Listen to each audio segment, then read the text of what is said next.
कृष्ण चैतन्य देवं श्री राधा कृष्ण पादान् सगण ललिता श्री विशाखान्वितंश्च हे कृष्ण करुणा सिंधु दीनबंधु जगत्पते गोपेश गोपिका कांत राधा कांत नमोस्तुते तप्त कांचन गौरांगी श्री राधे वृंदावनेश्वरी वृषभानुसुते देवी प्रणमामि हरिप्रिये वाञ्छाकल्पतरुभ्यश्च कृपा सिन्धुभ्य एव च पतितानां पावनेभ्यो वैष्णवेभ्यो नमो नमः।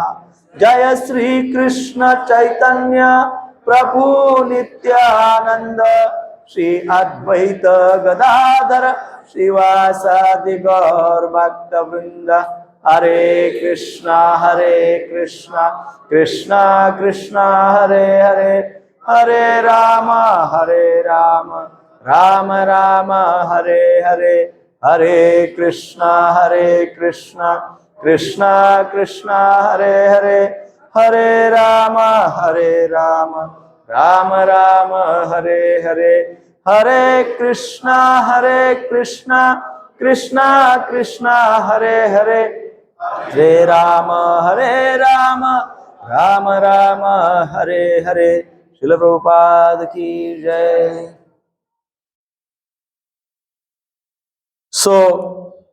आज हम जो श्लोक संख्या देख रहे हैं 19वां श्लोक, परंतु 19वें श्लोक को समझने के लिए एक बार हमको 18वें श्लोक का रिवीजन करना होगा।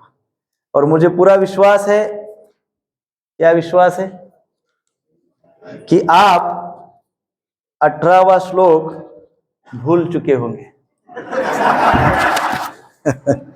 इसलिए रिवीजन करते हैं पहले एंड देन 19वां श्लोक लेते हैं। 18वें श्लोक में हमने देखा था विद्या विनय संपन्ने ब्राह्मणे गवि हस्तिनी शुनि चैव श्लोपा केच पंडिता समदर्शिना। विनम्र साधु पुरुष अपने वास्तविक ज्ञान के कारण एक विद्वान तथा विनीत ब्राह्मण, गाय, हाथी, कुत्ता तथा चांडाल को समान दृष्टि से देखते हैं, अर्थात उनकी दृष्टि समान है। तो इस श्लोक को हम फिर से एक बार आधे घंटे में दोहराते हैं और देन आज का श्लोक कनेक्ट करते हैं। 18वें श्लोक में इस प्रकार से बताया गया था और 17वें श्लोक में क्या बताया था? 17वें श्लोक में कहा गया था जिन लोगों को दिव्य ज्ञान प्राप्त होता है, आध्यात्मिक ज्ञान प्राप्त होता है, वे जन्म और मृत्यु के चक्र से परे हो जाते हैं। तो अर्जुन के मन में ये सुनकर एक जिज्ञासा हुई कि ऐसे जो ज्ञानी लोग होते हैं उनकी सोच क्या होती है, उनकी दृष्टि क्या होती है। ज्ञानी तो हम समझते हैं, बहुत लोग ज्ञानी है, लेकिन उनका स्वभाव कैसा होता है, उनकी दृष्टि, वो देखते कैसे है, वो सबके साथ व्यवहार कैसा करते हैं, ऊंच नीच का भाव रखते हैं क्या। इस प्रकार से अर्जुन के मन में ये जिज्ञासा हुई। भगवान अंतर्यामी है, अर्जुन के मन को समझ लिए और फिर 18वें श्लोक को उन्होंने कहा था, जिसमें भगवान क्या कहते हैं? भगवान कहते हैं जो व्यक्ति ज्ञान प्राप्त करते हैं उन व्यक्तियों को पंडित कहलाया जाता है। कौन सा ज्ञान? ऐसा तो सारे ज्ञानी है संसार में, पर भगवान जिस ज्ञान की बात कर रहे हैं वो कौन सा ज्ञान? आध्यात्मिक, स्पिरिचुअल नॉलेज, डिवाइन नॉलेज। जो व्यक्ति इस प्रकार से स्पिरिचुअल ज्ञान को प्राप्त करता है उनको पंडित कहा जाता है। और ऐसे जो पंडित होते हैं जिनको आध्यात्मिक ज्ञान, दिव्य ज्ञान प्राप्त हुआ है, उनकी दृष्टि कैसे होती है? उनकी दृष्टि समान होती है, वे सबको समान दृष्टि से देखते हैं। 18वें श्लोक के पहले पंक्ति में कहा गया है विद्या विनय संपन्ने ब्राह्मणे, विद्या और विनय से संपन्न ब्राह्मण। ब्राह्मण का जब बात होती है तो भगवद गीता का अर्थ होता है ब्राह्मण का स्वभाव से ब्राह्मण, जन्म से तो है, स्वभाव से ब्राह्मण। 18वें अध्याय के 42वें श्लोक की हमने चर्चा की थी। शमोदमस तपशौचम शांतिर आर्जव एव च ज्ञानम विज्ञानम आस्तिक्यम ब्रह्म कर्म स्वभावजम। ये ब्राह्मण का स्वभाव होता है। क्या स्वभाव होता है?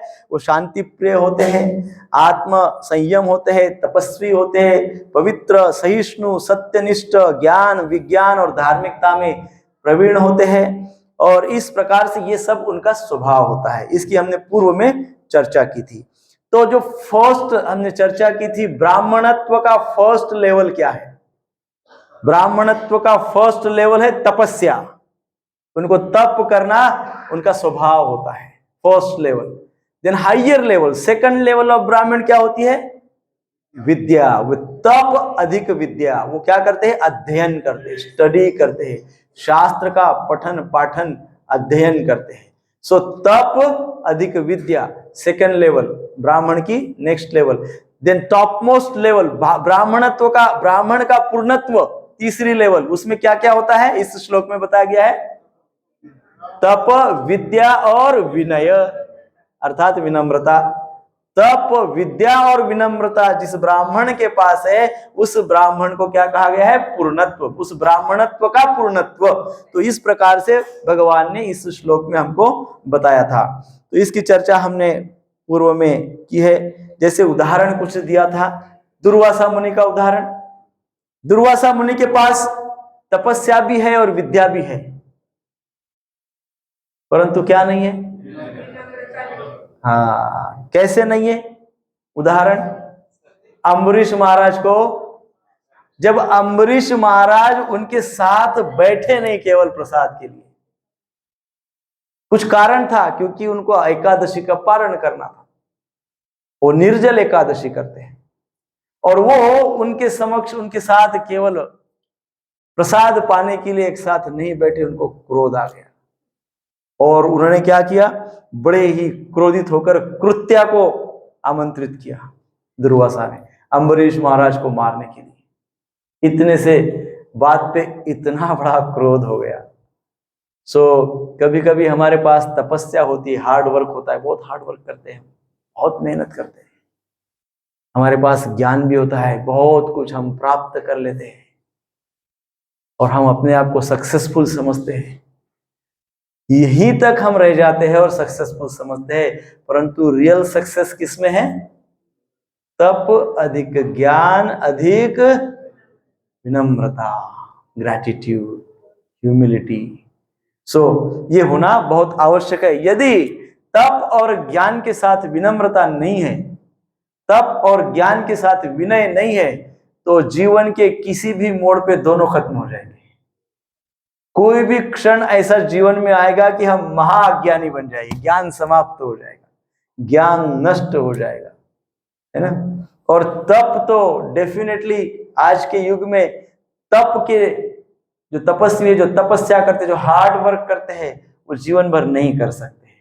जीवन के कोई एक मोड़ में आके तप करने की क्षमता भी क्षीण हो जाती है, तो वो भी नहीं हो पाता। इसलिए कहा जाता है तप अधिक विद्या अधिक विनय। सो तृणादपि सुनिचेन तरोरिव सहिष्णुनाम अमानीन मानदेन कीर्तनीय सदा हरि, है ना।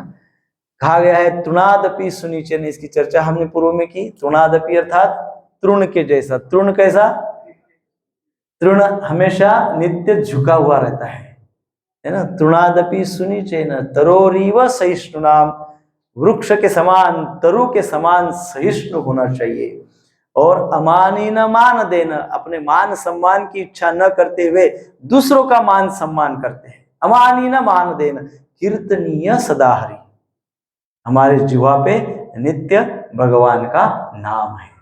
सो इस प्रकार से उदाहरण जो इस इस श्लोक में दिया है भगवान ने, ब्राह्मण का दिया है, गाय, गाय का, गवी, गवी अर्थात गाय। सो महाभारत में गाय का जब वर्णन आता है, अध्याय 50 अनुशासन पर्व में 50वें अध्याय में गाय के विषय में कहा गया है, गाय अतिशय सात्विक प्रवृत्ति का प्राणी है। गाय का महात्मा बताया गया है कि इस संसार का सबसे मूल्यवान कोई धन यदि होगा तो वो है गाय, गौ माता। क्योंकि गौ माता क्या क्या जानती है? केवल देना जानती है। गाय को सात्विक माना गया है, सदा मनुष्य को अन्न प्रदान करती है, दूध दही घी प्रदान करती है। घी प्राप्त होने से व्यक्ति यज्ञ कर सकता है और यज्ञ करने से देवी देवता बलिष्ठ होते हैं। जितने ज्यादा यज्ञ होंगे उतने ज्यादा देवी देवताओं को बल मिलेगा और आसुरी शक्तियां क्षीण होती जाएगी। गौ माता जब गौ माता से दूध प्राप्त होता है, दूध से घी बनता है, तो वो घी का उपयोग इस प्रकार का भगवान श्री विष्णु के भगवान के प्रसन्नता के लिए यज्ञ किया जाता है और उस यज्ञ के कारण संपूर्ण 33 कोटि देवी देवता बलिष्ठ हो जाते हैं। तो इसलिए गौ माता को भी हम माता मानते हैं, देवता मानते हैं, देवी के समान। कई बार हमने सुना है, कहते हैं बड़े बड़े आचार्य, गौ माता अर्थात चलता फिरता मंदिर। मंदिर अभी एक जगह है, लेकिन गौ माता कैसा मंदिर है? चलता फिरता मंदिर। 33 कोटि देवी देवता उनमें वास करते हैं। इतना सात्विक प्रवृत्ति की होती है गाय।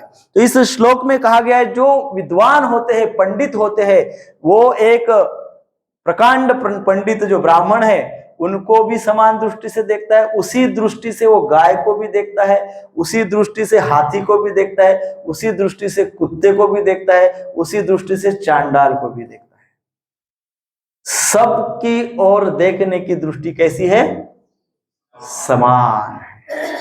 हमने तभी भी कहा था, इस श्लोक को अच्छे से समझेंगे तो ज्ञान का उच्च स्तर प्राप्त करेंगे, और यदि अच्छे से नहीं समझेंगे तो महाअज्ञानी बन जाएंगे।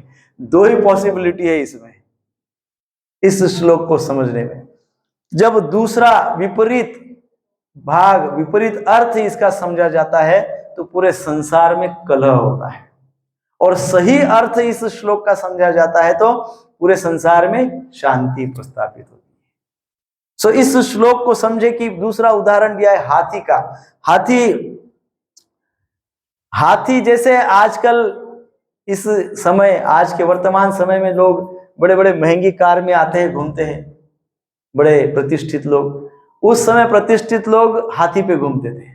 एक ऐसा समय था, हाथी पे सवारी करते थे। दूसरा उदाहरण दिया है हाथी का। हाथी पे देवी देवता, जैसे इंद्र के वाहन का नाम क्या है? ऐरावत। कौन है वो? हाथी है ना। वो हाथी, ऐसे हाथी को भी जब वो व्यक्ति देखता है, पंडित जब देखते हैं, विद्वान लोग जब हाथी की ओर देखते हैं, तो हाथी की ओर भी देखते वक्त समान दृष्टि उनकी रहती है। तीसरा उदाहरण दिया था शुनि। शुनि अर्थात कुत्ता। कुत्ता क्या है? कुत्ते को भी जब ये देखते हैं तो समान दृष्टि से, जिस दृष्टि से ब्राह्मण को देखा उसी दृष्टि से कुत्ते को भी देखते हैं। देन कहा गया है स्वपाके। शुनि स्वपाके। स्वपाके अर्थात महाचांडाल। चांडाल अर्थात कौन, पता है ना आपको? चांडाल अर्थात डॉग ईटर्स। डॉग ईटर जो होते हैं उनको कहते हैं चांडाल, कुत्ते का मांस खाने वाले चांडाल। उनको भी जब ये देखते हैं तो समान दृष्टि से देखते हैं। अब इसको कैसे समझे,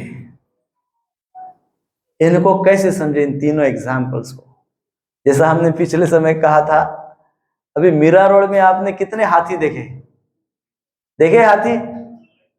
हाथी ही नहीं देखे। अब चांडाल कौन है किसको पता? तो चांडाल भी नहीं देखे, हाथी भी नहीं देखे, मैं तो कहता हूं गाय भी नहीं देखी है। दिखती है गाय आपको रोज? कोई जो महान पुण्यवान पुण्यात्माएं यहाँ पे है, उनको रोज गाय का दर्शन होता है। अन्यथा मुझे तो रोज गाय नहीं दिखती है। मैं जहां रहता हूं वहां कभी गाय मुझे नहीं दिखती है। तो गाय भी नहीं दिखती, हाथी भी नहीं दिखता, चांडाल भी पता नहीं है, तो समदृष्टि कैसे रखेंगे हम? किसको देख के समदृष्टि रखेंगे? भगवत गीता के इस श्लोक में जो कहे गए हैं नाम, वो तो कहीं दिखते ही नहीं है। तो समान दृष्टि कैसे होगी, कैसे पता चलेगा? तो उसका सूक्ष्म अर्थ निकालना चाहिए। गाय अर्थात सात्विक प्राणी। गाय का स्तर क्या है? सात्विक स्तर है। हाथी का स्तर क्या है? राजसिक स्तर है हाथी का, क्योंकि खाते रहता है। राजसिक स्तर है। और कुत्ते का तामसिक स्तर इसलिए है कि खान पान में कोई निर्बंध नहीं है, जो सामने आ गया खा लेते हैं। किसी प्रकार का कोई डिसिप्लिन नहीं है। तो इसलिए ये 3 प्रकार की प्रवृत्ति, उसी प्रकार से चांडाल भी तामसिक प्रवृत्ति में आते हैं। 3 प्रकार की प्रवृत्ति है, सात्विक, राजसिक और तामसिक। तो पंडित लोग वो होते हैं जो 3 प्रकार के लोगों को देखते हैं या प्राणियों को देखते हैं। प्राणी नहीं है तो लोग तो है ही। तो ये 3 प्रकार के लोगों को जब ये पंडित लोग देखते हैं तो तीनों में वो भेद नहीं करते हैं, समान दृष्टि से देखते हैं। देखिए बहुत महत्वपूर्ण बात इसमें कही गई है, समदर्शी। क्या कहा गया है? समदर्शी। समदर्शी का अर्थ क्या है? समान दृष्टि। समान, सबको देखने की दृष्टि समान है। दृष्टि भले ही समान है परंतु व्यवहार समान नहीं है। यही पूरा संसार गलती करता है। पूरे संसार में अपप्रचार किया जाता है कि व्यवहार भी सबके साथ समान करना चाहिए। कैसा संभव है? हाथी पे हम लोग सवारी करते हैं, हाथी के बदले कुत्ते पे सवारी करो बोले तो होगा? नहीं होगा, समान नहीं होगा, है कि नहीं? कुत्ते को वेद शास्त्र बोलने के लिए कहो, कहेगा नहीं। पंडित कह सकते हैं। समान व्यवहार नहीं होगा। इट्स अ समदर्शी, नॉट समवर्ती। समवर्तन नहीं कर सकते हैं। यथा योग्य वर्तन हमको करना होगा जिसमें अत्याचार न हो, एक्सप्लॉइटेशन न हो। कुत्ते के साथ हमको कुत्ते के समान वर्तन करना होगा। हाथी के साथ जब हम खड़े हो जाएंगे तो उसके अनुसार उसका रिस्पेक्ट करना होगा, है कि नहीं? गाय के सामने हो गए तो गाय के कंधे पे हाथ रख सकते हैं, है ना? गाय की सेवा कर सकते हैं। गाय के नीचे से इधर से उधर जा सकते हैं। हाथी के नीचे से जाके दिखाइए, डर लगेगा। हाँ, जिससे जैसा आचरण करना है, जैसे मान लो कुत्ते से, हम कुत्ते को प्रेम अवश्य करते हैं परंतु इतना भी व्यवहार समान नहीं होवे कि कुत्ते को अपने बेड पे लेके सो जाए। ऐसे हमने देखा है। इसमें रिस्क बहुत ज्यादा है कि नहीं? Too much risk. ये समवर्ती आप नहीं कर सकते, समदर्शी कर सकते। आपको कुत्ता भूखा दिखा गेट के पास, कुछ भी व्यवस्था करिए, कुत्ते को खिलाइए, करना चाहिए, खिलाना चाहिए, प्रेम करना चाहिए, लेकिन अति सर्वत्र वर्जयेत्। किसी भी बात की अति ना करें, एक नियम है ना? यथा योग्य नियम है। समान दृष्टि क्या है? प्रेम की दृष्टि है। कुत्ते से भी प्रेम करे, उसका भी कंसर्न रखे, सभी प्रेम करे। अर्थात क्या? जो राजसिक है, जो तामसिक है, जो सात्विक है, उन सभी प्रकार के प्रवृत्तियों के साथ हम अच्छा बर्ताव करें, उनको समान दृष्टि से देखें, उनका रिस्पेक्ट करें, उनका कंसर्न रखें, उनकी केयर करें, है ना? ये इस श्लोक में कहा गया है। आज हम आगे का श्लोक करते हैं। ये 18वां श्लोक जो पिछले शनिवार को हुआ, आज हम अभी का श्लोक करते हैं। इहैव तर्जितः सर्गो येषां साम्ये स्थितः मनः निर्दोषं हि समं ब्रह्म तस्मात् ब्रह्मणि ते स्थितः। इसको थोड़ा सा भगवान ने नेक्स्ट लेवल पे इस श्लोक को कहा है, पिछले श्लोक से कनेक्शन। जिनके मन एकत्व तथा समता में स्थित है, उन्होंने जन्म तथा मृत्यु के बंधनों को पहले ही जीत लिया है। वे ब्रह्म के समान निर्दोष है और सदा ब्रह्म में स्थित रहते हैं। अब फिर से पिछले श्लोक की बात करते हैं। पिछले श्लोक में समदर्शी कहा गया था। पंडित जो होते हैं समदर्शी होते हैं। अर्जुन के मन में प्रश्न आया, 8 दिन हो गए ना, 8 दिन में अर्जुन के मन में एक जिज्ञासा हुई। अर्जुन के मन में ये जिज्ञासा हुई कि बात यहां तक तो ठीक है, समदर्शी होना चाहिए, सबको समान दृष्टि से देखना चाहिए, यहां तक तो ठीक बात है। लेकिन हम लोग कलयुग में रहते हैं, उसमें भी हम मुंबई में रहते हैं, और मुंबई का प्रिंसिपल क्या है? Profit and loss. हमारे मन में जो अर्जुन के मन में आया था, हमारे भी मन में आज आया होगा 8 दिन में। बात ये आई होगी कि भाई समदर्शी होना ठीक बात है, लेकिन फायदा क्या, इसका लाभ क्या है? What is the use? क्या फायदा होगा मुझे यदि मैं समदर्शी हो गया तो? कौन सा लाभ मेरा होने वाला है? इस श्लोक में भगवान उसका उत्तर दे रहे। भगवान जान गए कि आने वाले युगों के जो जीवात्माएं हैं, उनको तो सिंपल लैंग्वेज वही लगेगी जिसमें प्रॉफिट एंड लॉस की चर्चा हो। तो इसलिए भगवान इस श्लोक में बोलते हैं समदर्शी होने से लाभ क्या होता है। सो भगवान लाभ में कहते हैं वह इस जीवन में ही मुक्त हो जाते हैं, और फिर इस जीवन के पश्चात वो वैकुंठ धाम चले जाते हैं, इसी जीवन में मुक्त हो जाते हैं। तो कोई कहेगा हमको नहीं होना है मुक्त, कोई कहेगा we are enjoying, I am enjoying, क्या मुक्त वगैरह होना है? नहीं होना है मुक्त। तो भगवान कह रहे भाई जन्म की वेदनाएं, दुख, बीमारी, रोग, उसकी वेदनाएं, वृद्धावस्था की वेदनाएं और मृत्यु की वेदनाएं, इन सारी वेदनाओं से मुक्त हो जाता है। अब मुक्ति चाहिए कि नहीं? ये मुक्ति चाहिए। ये मुक्ति भले ही even if you are enjoying, कोई कहे कि मैं तो एंजॉय कर रहा हूं, मुझे मुक्ति नहीं चाहिए, लेकिन बुढ़ापा तो आएगा, कितना भी एंजॉय करो, बुढ़ापा आएगा, समस्याएं, शारीरिक समस्याएं होगी, है कि नहीं? मृत्यु सबकी अटल है, ये तो सब होने वाला है। तो इससे हमको मुक्त होना है, भय से हमको मुक्त होना है, एंजाइटी से हमको मुक्त होना है, आवेगों से हमको मुक्त होना है। सो भगवान कह रहे हैं कि आप मुक्त हो जाएंगे, किससे? इन सारी बातों से मुक्त हो जाएंगे। अर्जुन के उस प्रश्न का उत्तर संक्षेप में हमने कहा, परंतु इस श्लोक को हम थोड़ा सा डिटेल समझते हैं। कहा गया इह एवतै जीतः सर्गो, पहली पंक्ति, उनके द्वारा यह सृष्टि इस जीवन में ही जीत ली है। अर्थात कहा गया है जो पंडित लोग होते हैं, अर्थात जो सबको समान दृष्टि से देखते हैं, जो सबको समान दृष्टि से देखते हैं, ऐसा समझिए उन लोगों ने इस संसार को जीत लिया। क्या कर लिया? इस संसार को जीत लिया। किसने? जो समदर्शी। किसको देखते समान दृष्टि से?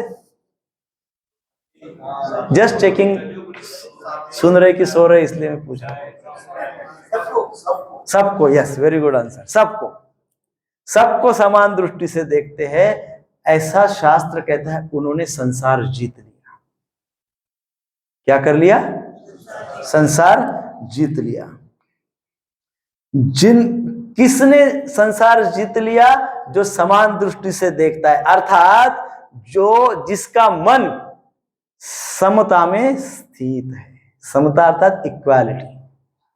जिसका मन समता में स्थित है, स्टेबल है, वो आज सुबह उठा और आज रविवार है, छुट्टी का दिन है, वेरी हैप्पी मूड है, बहुत अच्छे मूड में है, इसलिए आज सबको समान दृष्टि से देखा। दूसरे दिन सुबह सुबह ऑफिस जाना है, सुबह उठते से मूड बिगड़ गया। हाँ, एक एक को अलग अलग दृष्टि से देखना शुरू होता है। उसकी बात नहीं हो रही, इसलिए इस श्लोक में स्पेशली कहा गया है जिसका मन समता में स्टेबल हो गया है। अनस्टेबल नहीं कि आज है समता में स्थित तो कल असमता, आज सम तो कल विषम, है ना, ऐसा नहीं। क्या हो गया है? मन स्टेबल हो गया, फिक्स हो गया। इसमें इक्वालिटी में, समता में, समभाव में स्थित हो गया, स्टेबल हो गया, है कि नहीं? सो कभी कभी होता है ना, कभी नित्य और नैमित्तिक ऐसा होता है, नित्य स्वभाव और नैमित्तिक स्वभाव, है कि नहीं? जैसे कंस देखो, देवकी का जिस दिन विवाह था उस दिन देवकी की विदाई करने के लिए कंस अपने रथ पे देवकी को ले जा रहा था। कितना प्रेम उमड़ रहा था उसका देवकी के लिए, हाँ, कितना सात्विक साधु लग रहा था। सारा संसार सोच रहा था कि इसके जैसा तो कोई संसार में भाई है ही नहीं दूसरा, इतनी अपने बहन की चिंता कर रहा है, स्वयं सारथी बन गया रथ का, रथ हाँकने लग गया स्वयं। हाँ, इतना प्रेम। और जब पता चला देवकी के पुत्र से ही मृत्यु होने वाली है, पूरा मूड चेंज हो गया। हाँ, एकदम अपोजिट, एकदम विरुद्ध हो गया। सो ऐसा नहीं होता है। जो समदर्शी होते हैं उनका जो मन है वो समानता में स्थित रहता है। भगवान रामचंद्र, सारी अयोध्या में व्यवस्था की गई कि भगवान श्री रामचंद्र का राज्याभिषेक होने जा रहा है, पूरी व्यवस्था हो रही है, भगवान को उस प्रकार से सजाया जा रहा है, सब बहुत उत्साह है, पूरी अयोध्या प्रफुल्लित है, उत्साहित है, सारी व्यवस्था हो गई, अब अभिषेक ही होना है। भगवान राम बहुत ही आनंदित है, उनके मुख कमल पे सुंदर स्मित हास्य है, सबको यथा योग्य आदर कर रहे हैं भगवान, हंसते हुए, बहुत सुंदर स्मित हास्य है। और नेक्स्ट मिनट, अगले मिनट में उनको बोला गया कि अभी आपका राज्याभिषेक नहीं है, अभी आप जंगल में जाओ 14 साल। इमीडिएट बोला, 1 मिनट में। अब हमारे जैसा होता तो क्या होता? पहला कौन सा बेस्ट एडवोकेट है उसको ढूंढो, कोर्ट केस करो, कैसा मुझे नहीं राज्याभिषेक मिल रहा है। हाँ, वो भगवान समान दृष्टि है, समत्व का पालन करते हैं, सिचुएशन के अनुसार मूल स्वभाव को नहीं बदलते हैं, मूल स्वभाव रहता है। मूल स्वभाव की बात कर रहा हूं। भगवान ने इतने प्रेम से उसका स्वीकार किया, भगवान कहे ठीक बात है, चले जाएंगे। उस समय भी भगवान के मुख कमल पे वैसे ही स्मित हास्य था जैसा पहले था। वो न्यूज सुन के ना डरे, ना घबराए, ना फ्रस्ट हो गए, ना टेंशन उनको आया कि अब क्या होगा, नहीं। वो नर लीला कर रहे, कोई कहेगा वो तो भगवान है, पर वो नर लीला से, नर लीला के माध्यम से इस श्लोक को समझा रहे। समत्व का पालन करना चाहिए, परिस्थिति कैसे भी हो, परिस्थिति के अनुसार धर्मी और अधर्मी नहीं बनना चाहिए, धर्म का नित्य पालन होना चाहिए। सो इस प्रकार से जिनका मन समता में स्थित होता है उन्हीं को समदर्शी कहा जाता है। सो मनुष्य जीवन हमें क्यों मिला है? क्या पर्पस होगा मनुष्य जन्म प्राप्त होने का? क्यों मिला है? हम सबको अनेकों योनि है, उसमें क्यों नहीं डाला गया है? क्यों मुझे मनुष्य बनाया गया है? हाँ, योनि में कुछ आता है, इसी मनुष्य जीवन में मुझे जन्म मृत्यु जरा व्याधि से मुक्ति पाना है, इसी जन्म में। इसलिए मुझे मनुष्य बनाया गया। और आपको भगवत गीता क्लास में क्यों भेजा होगा? मनुष्य बनाया, उसके बाद आप भगवत गीता का अध्ययन कर रहे हैं, वो क्यों कर रहे होगे? क्यों आपको भेजा गया? हाँ, ज्ञान प्राप्ति के लिए। और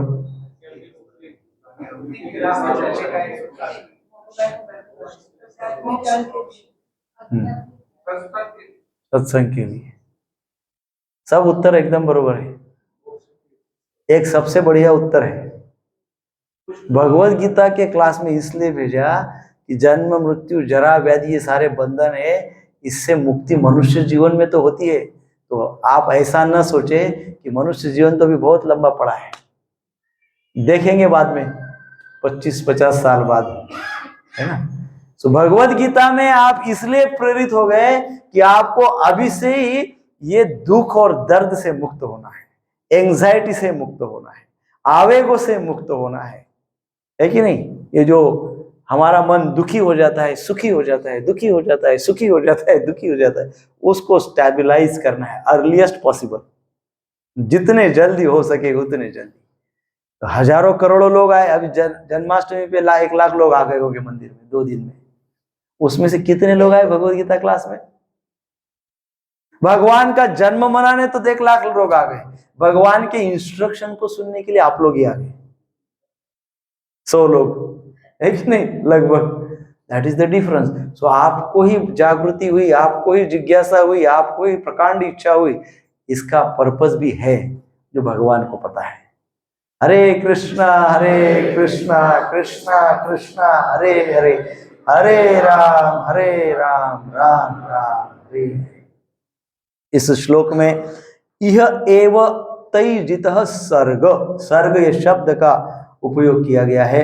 सर्ग अर्थात कष्ट। सभी प्राणी इस भौतिक संसार में कष्ट भोग रहे हैं, विशेषकर मनुष्य।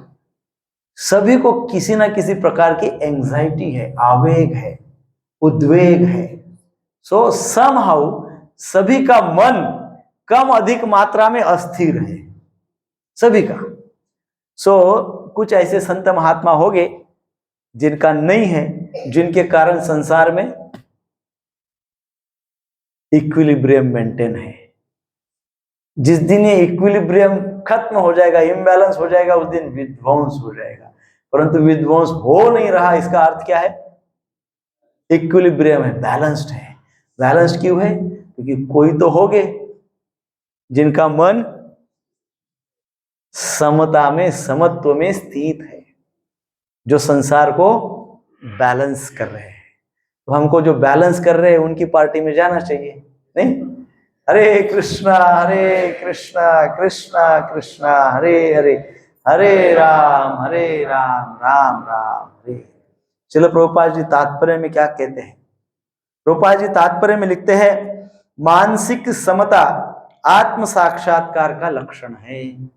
इतना सुंदर वाक्य है, हृदय में इसको फिक्स कर लीजिए, इसको हृदय में लिख लीजिए। Very powerful sentence. क्या बोल रहे हैं?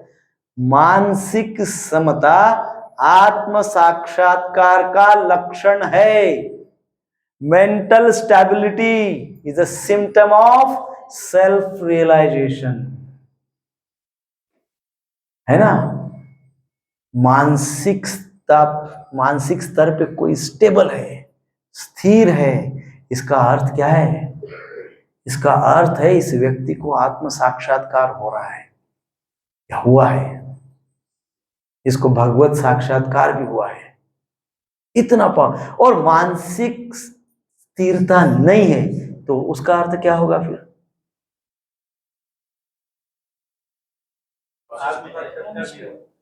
आत्म साक्षात्कार नहीं हो रहा है। और भगवत गीता तो आत्म साक्षात्कार का विज्ञान है। Bhagavad Gita is the science of self realization. Bhagavad Gita is science of self realization, आत्म साक्षात्कार का विज्ञान।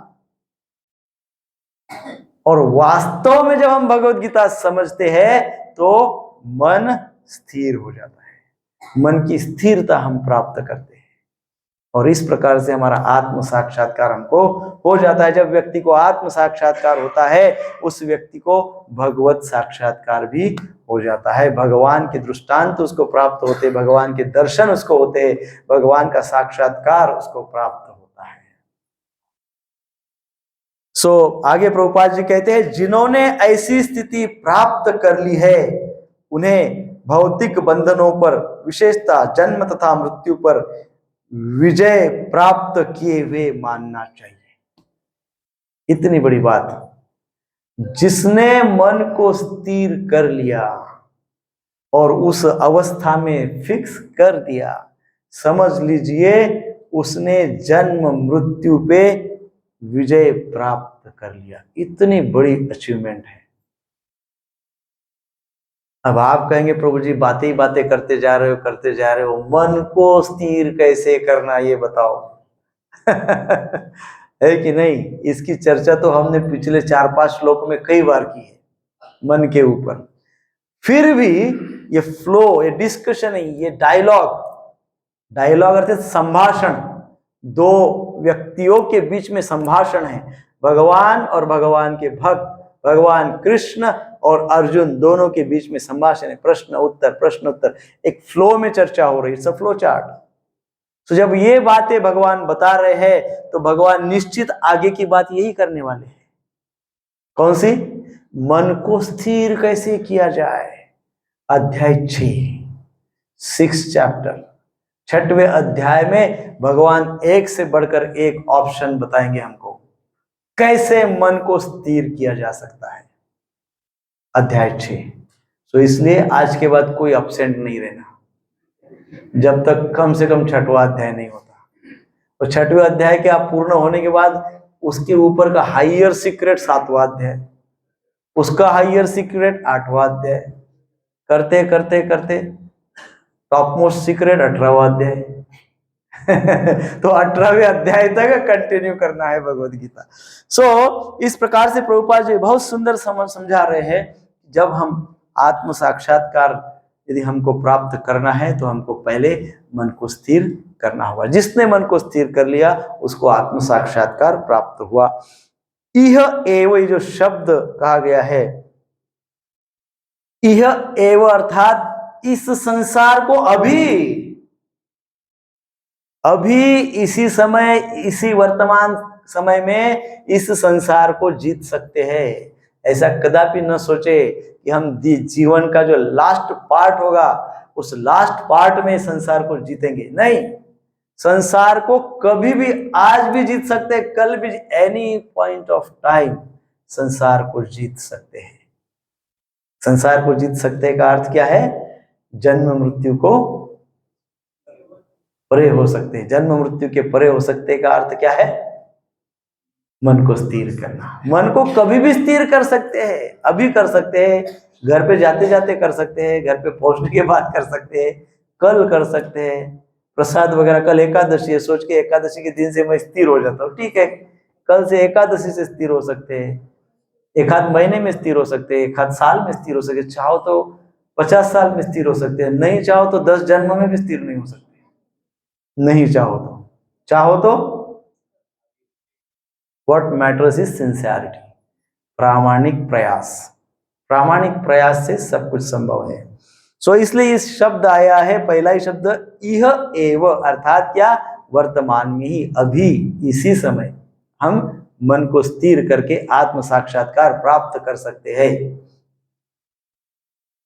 जिसने संसार को जीत लिया है, ऐसे समदर्शी महापुरुष को संसार का बड़े से बड़ा सुख भी आकृष्ट नहीं करता। सिम्टम बता रहे हैं। मान लो मैंने मेरे मन को स्थिर कर लिया, तो कैसे समझे मेरा मन स्थिर हो गया? क्या सिम्टम है? तो सिम्टम ये है कि माइंड जब स्टेबल हो जाता है तो संसार का कितना भी बड़ा अट्रैक्शन आने दो, वो अट्रैक्शन की ओर वो व्यक्ति अट्रैक्ट नहीं होगा, आकृष्ट नहीं होगा। कितना भी बड़ा प्रलोभन आने दो, कितना भी बड़ा सुख सामने आने दो, वो व्यक्ति उसकी ओर आकृष्ट नहीं होगा, अट्रैक्ट नहीं होगा।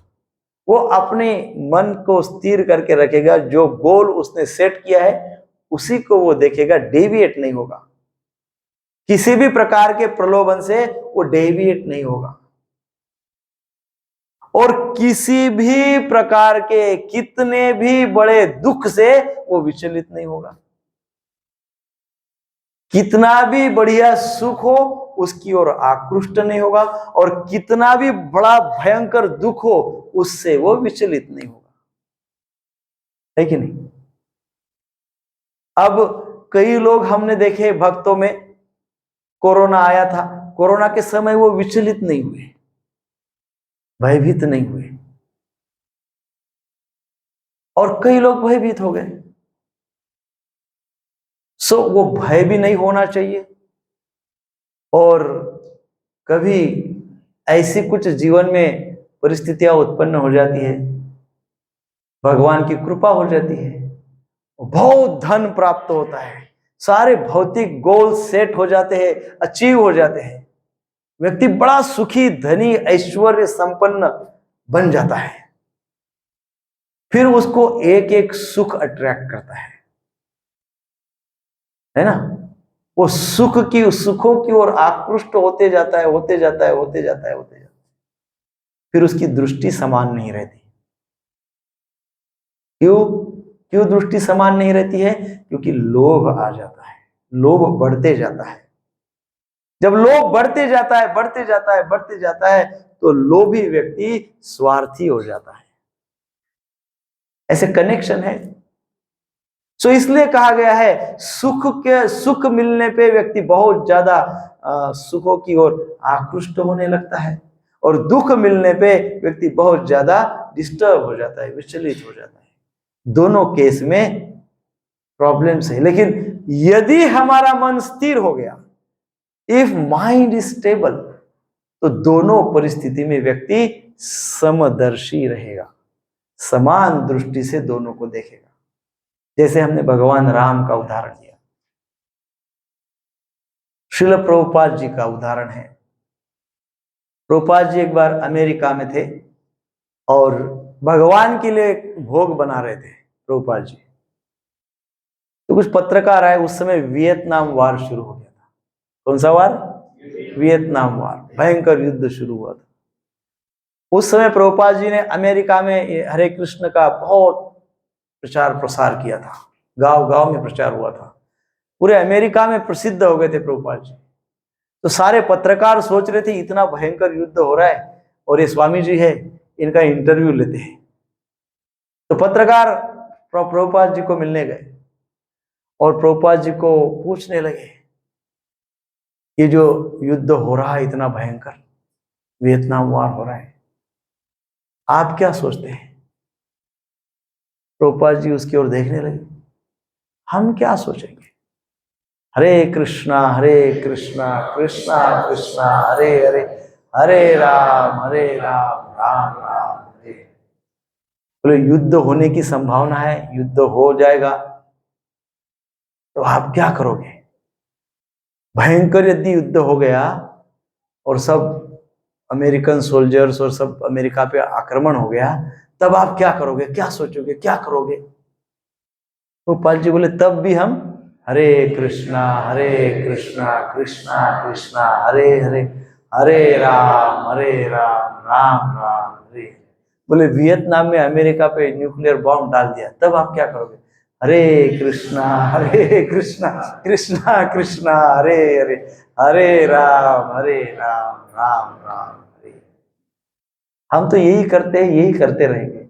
कोई बॉम्ब डाले, कोई न्यूक्लियर बॉम्ब डाले, कोई युद्ध करे, कोई कुछ भी करे, समान हमारा भाव नहीं बदलेगा। अर्थात क्या, हम ये उदाहरण हमने दिया, इस श्लोक में यही कहा जा रहा है कि अपने मन को स्थिर रखो। किसी भी एक्सटर्नल, अरे आजकल तो इतना माइंड सेंसिटिव हो गया है, अनलिमिटेड सेंसिटिव हो गया है। छोटे छोटे बच्चे भी आप हूं करो तो टू कर दे, टॉलरेंस ही नहीं है, टॉलरेंस ही नहीं है, ये टॉलरेंस ही नहीं है। छोटे बच्चों का तो एक बार समझ सकते हैं, लेकिन यही बात आगे बढ़ते बढ़ते बढ़ते जब टीनेजर बन जाते हैं, तो टीनेजर के माइंड का मैपिंग करके देखिए, कितना इनटॉलरेंट माइंड है। मैं बाहर की बात नहीं कर रहा हूं, अपने ही घर में देखिए, नहीं होता है टॉलरेट। छोटी छोटी बातों पे प्रचंड रिएक्ट किया जाता है। What is the reason? Mind is unstable. मन क्या है? अस्थिर है। और इसमें प्राय दोष किसका है? बच्चों का दोष कभी नहीं होता है, पेरेंट्स का दोष होता है। पेरेंट्स की जो एंजाइटी लेवल होती है वो ट्रांसफर हो जाती है बच्चों में, एंड फिर बच्चे भी उसको, आजकल साधन है, बहुत सारे साधन है, बच्चे उस एंजाइटी को एक्सपांड कर देते हैं। सो मानसिक स्थिरता अतिशय आवश्यक है। अब जो पंडित होते हैं, जिनका मन स्टेबल होता है, जिनकी दृष्टि समान होती है, उनके मन में संसार के किसी भी प्राणी, पदार्थ, परिस्थिति आदि का इवन किंचित मात्र भी प्रभाव नहीं होता है। ना उनके प्रति कोई कामना, कोई वासना, कोई तृष्णा आदि रहती है। वो एकदम निर्विकार रहते हैं। बट आप ऐसा न समझे वो समान रहते हैं, निर्विकार रहते हैं, इसका अर्थ है वो निष्क्रिय रहते हैं। दे आर नॉट निष्क्रिय, इनएक्टिव नहीं है, very much active, but with balanced mind, stable mind. आप ये समझेंगे कि वो स्थिर है, ऐसा है वैसा है, इसका अर्थ है वो निष्क्रिय घर में बैठे रहते होंगे भाई आप तो यही समझेंगे, सारा संसार यही समझता है कि वो जो काम करता है उसका तो मन अनस्टेबल होना ही है, जो काम नहीं करता है, निठल्ला है, उसी का ही मन नित्य सोते रहता है, तो वो स्टेबल है ये नहीं कहने का अर्थ है। क्या है? वो मोस्ट एक्टिव है और अपने गोल के प्रति वेरी मच अवेयर है। एक शब्द आजकल बहुत प्रचलित है, वो शब्द है माइंडफुलनेस। क्या है? माइंडफुलनेस। इसी को माइंडफुलनेस कहते हैं, स्टेबिलिटी को। मन को देखो, मन को समझो, मन को वॉच करो, अपने या दूसरों के नहीं। अपना प्रॉब्लम यह है कि अपन दूसरों के ही मन को वॉच करने में जीवन बिता देते हैं। उसका ऐसा, उसका वैसा, सारी सभी की कुंडली हमको पता है, अपनी ही पता नहीं रहती है। सो दूसरे के मन को कदापि वॉच न करें, अपने मन का निरीक्षण करें, अपने मन को पूछे, अपने मन को शांत करे, अपने मन को गोल दे, अपने मन को फोकस करे, अपने मन को एकाग्र करे, अपने मन को स्थिर करे, अपने मन को स्थिरता में फिक्स करे। दूसरा क्या कर रहा है कदापि न सोचे, नहीं तो प्राय हम गलतियां निकालने में जीवन बिता देते हैं। हम तो सही कर रहे हैं, लेकिन उसका तो वैसा है, इसका तो ऐसा है। नो, ऐसा करने से हमारी एंजाइटी मल्टीप्लाई हो जाती है। क्या हो जाती है? एंजाइटी, आवेग। हमारे अंदर जो आवेग है वो आवेग बहुत ज्यादा बढ़ जाता है। कहते हैं किसी दूसरे का जब हम दोष निकालते हैं ना, तो मान लो ऐसा हम 21 बार किसी का दोष निकाल लिया। कितनी बार? मतलब किसी एक का नहीं, एक बार इनका, एक बार उनका, एक बार उनका, एक बार उनका, ऐसा 21 बार कर लिया। तो वो 21 बार जब हम दोष निकाल लेते हैं तो उनके सारे दोष 1000 बार मल्टीप्लाई होकर हमारे अंदर आ जाते हैं। कितनी बार? 1000 टाइम मल्टीप्लाई होते हैं, वो हमारे अंदर आ जाते हैं। धीरे धीरे हमको पता चलेगा हम भी वैसे ही कर रहे जैसा वो कर रहे। अच्छा, दूसरों को अप्रिशिएट करो, दूसरों के गुणों की सराहना करो, दूसरों की प्रशंसा करो।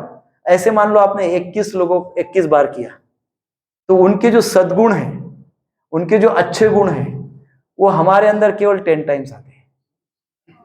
कितना टाइम्स? Only 10 times. दुर्गुण कितना टाइम आते हैं? तो हमको किससे बचना चाहिए? मतलब आप बताइए कि किसके सद्गुणों की प्रशंसा कितनी करनी पड़ेगी और दुर्गुणों से कितना बचना पड़ेगा? किसी के भी दुर्गुणों का चर्चा करने से कितना बचना पड़ेगा, है ना? और सद्गुणों की चर्चा करते रहनी पड़ेगी। तभी जाके हमारा लाभ होगा। सो भगवान कह रहे हैं इस प्रकार से कि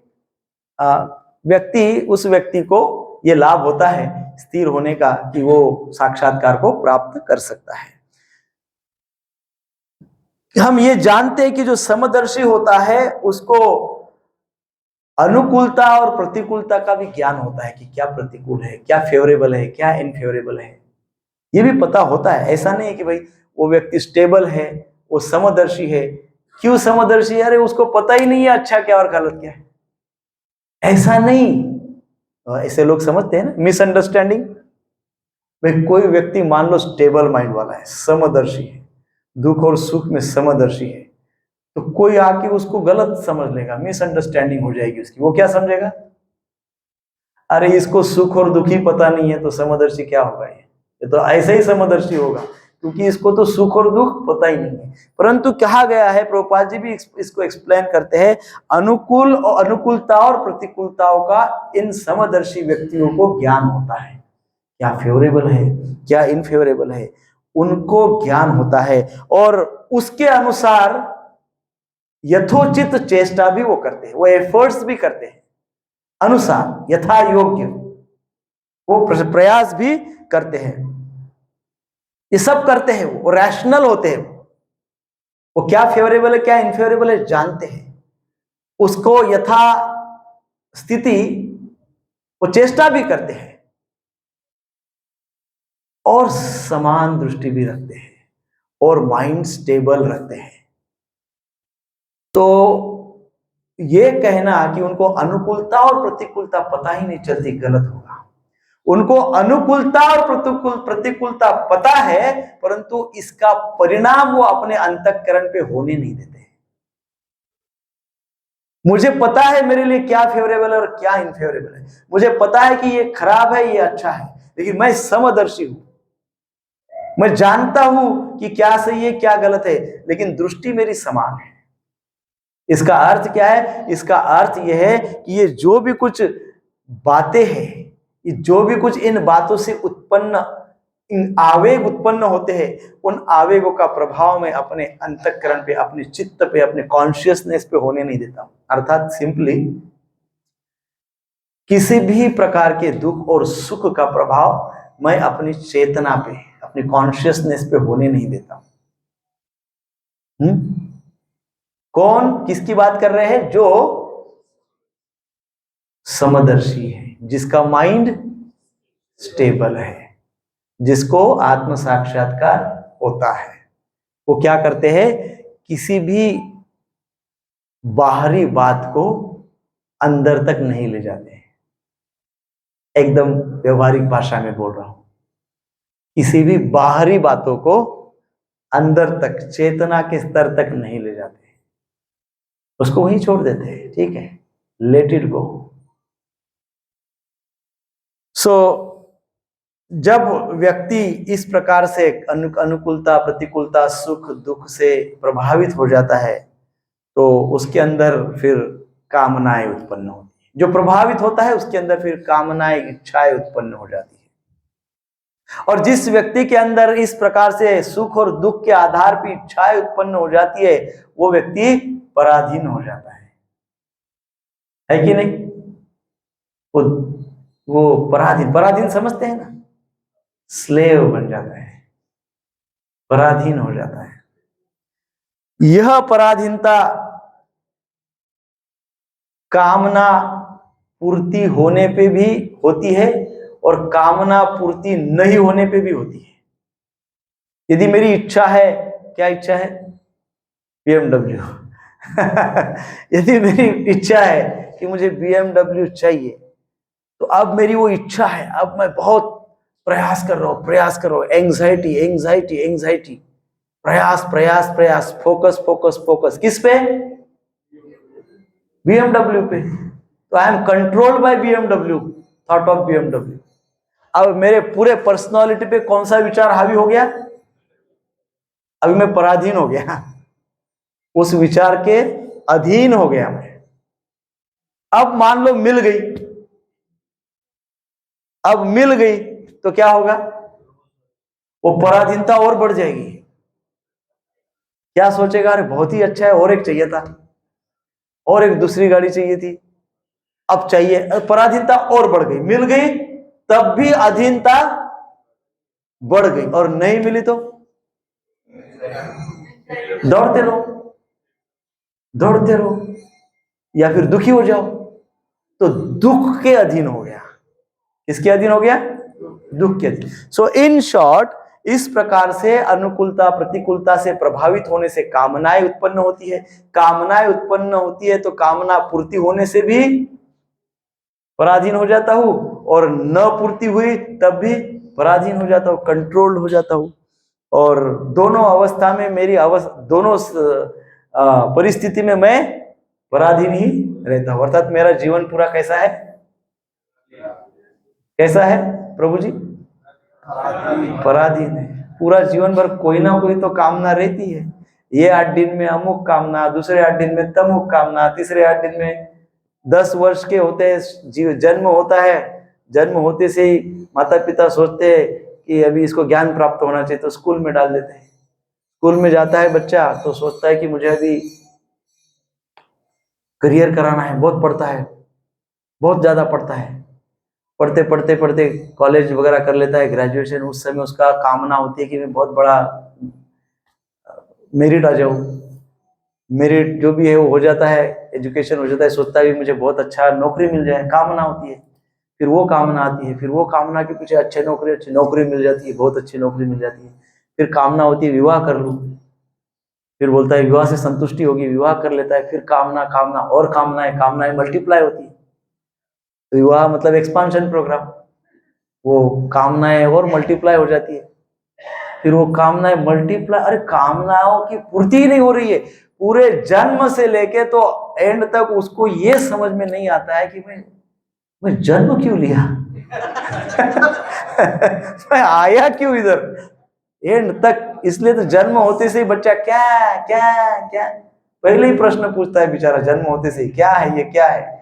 लेकिन एंड तक पता नहीं चलता है कि ये क्या है, क्योंकि अधीन हो जाता है। अधीन है कि नहीं? पराधीन होता है, ये कामना के पराधीन, वो कामना के अधीन। जीवन भर कोई ना कोई कामना, कोई ना कोई प्रतिकूलता, कोई ना कोई अनुकूलता उसको कंट्रोल करती है, उसके अधीन वो चला जाता है। सो ऐसे व्यक्ति के लिए ये जीवन भर समस्याएं है, जीवन भर दुख है, जीवन भर एंजाइटी और आवेग है। अंतिम समय में भी प्रचंड आवेग होता है। सो जो व्यक्ति स्टेबल होता है, जिसका मन स्थिरता में फिक्स है, स्टेबलाइज्ड है, स्थिर है, उसकी अवस्था भगवान एक वाक्य में और उत्तर दे रहे हैं, मृत्यु के समय उस व्यक्ति को कुछ भी प्रयास करने की आवश्यकता नहीं। जिस व्यक्ति का मन स्थिर होता है उस व्यक्ति को मृत्यु के समय किसी भी प्रकार का प्रयास करने की आवश्यकता नहीं होती। आप कहेंगे मृत्यु का क्यों निकाला ढूंढ के? इसलिए क्योंकि मृत्यु एक सत्य है। One of the truth is death, और वो बहुत दुखदाई है। सो ऐसे दुख के समय में भी ऐसा व्यक्ति निश्चिंत रहता है। उस व्यक्ति को किसी भी प्रकार की प्रयास करने की आवश्यकता नहीं होती है। वो व्यक्ति बिना प्रयास किए मृत्यु के समय वैकुंठ में चला जाता है, अर्थात उसको दुख नहीं होता है। इसलिए प्रभुपाद जी कहते हैं तात्पर्य में, कृष्ण कॉन्शियस व्यक्ति ने मृत्यु को जीत लिया है।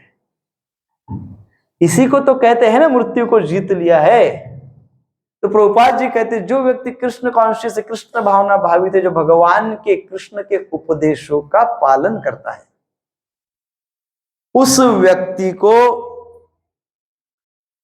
उस व्यक्ति ने मृत्यु को जीत लिया है, क्योंकि उसकी अवस्था इस प्रकार से होती है अंतिम समय। अर्थात यदि उसने जीवन भर भगवान के नाम का स्मरण किया है तो मृत्यु के समय भगवान के नाम का स्मरण उसको नेचुरली होगा, और यदि वो स्मरण उसको हो गया तो बाकी कुछ भी स्मरण करने की आवश्यकता नहीं रहती है। इसलिए इस श्लोक में कहा गया कि मृत्यु के पश्चात, मृत्यु को भी उसने जीत लिया है। विष्णु धर्मोत्तम नाम में एक श्लोक आया है, बहुत सुंदर श्लोक है। जितम तेन जितम तेन जितम तेनेति निश्चितम जिह्वाग्रे वर्तते यस्य हरिरित्यक्षरम द्वयम। जिस व्यक्ति के जिह्वा के अग्रभाग में हरिनाम का सदा उच्चारण होता है, उसके द्वारा निश्चित रूप से श्री कृष्ण पराजित हो जाते हैं। भगवान भी उस व्यक्ति के सामने हार जाते हैं, बोलते बोलो भाई क्या करना है। कौन से व्यक्ति के कहा गया? जितम तेन जितम तेन जितम तेनेति निश्चितम। जितम तेन, जिसके जिह्वा के अग्रभाग, टिप ऑफ द टंग, ये जिह्वा के अग्रभाग पे जिसके जिह्वा के अग्रभाग पे हरिनाम नित्य स्थित रहता है, अर्थात जो व्यक्ति नित्य हरे कृष्ण कृष्ण कृष्ण हरे हरे, हरे राम राम राम हरे हरे। सो इस प्रकार से जिसके जीवा के अग्रभाग पे नाम उच्चारण होता है अग्रभाग से, उसके सामने तो भगवान पराजित हो जाते हैं। भगवान बोलते हैं अब आप टेंशन मत लो, चिंता मत करो, मैं हूं आपके साथ। तो इस प्रकार से इस श्लोक का अर्थ है।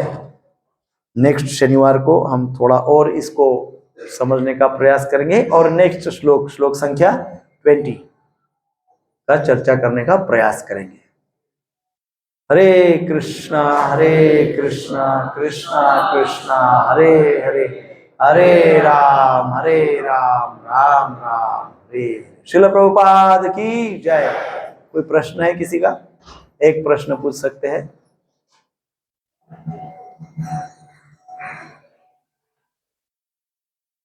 प्रश्न नहीं है तो अनाउंसमेंट्स है।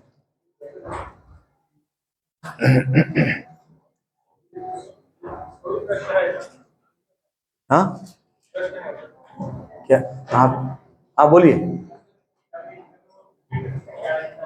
क्या बोल रहे?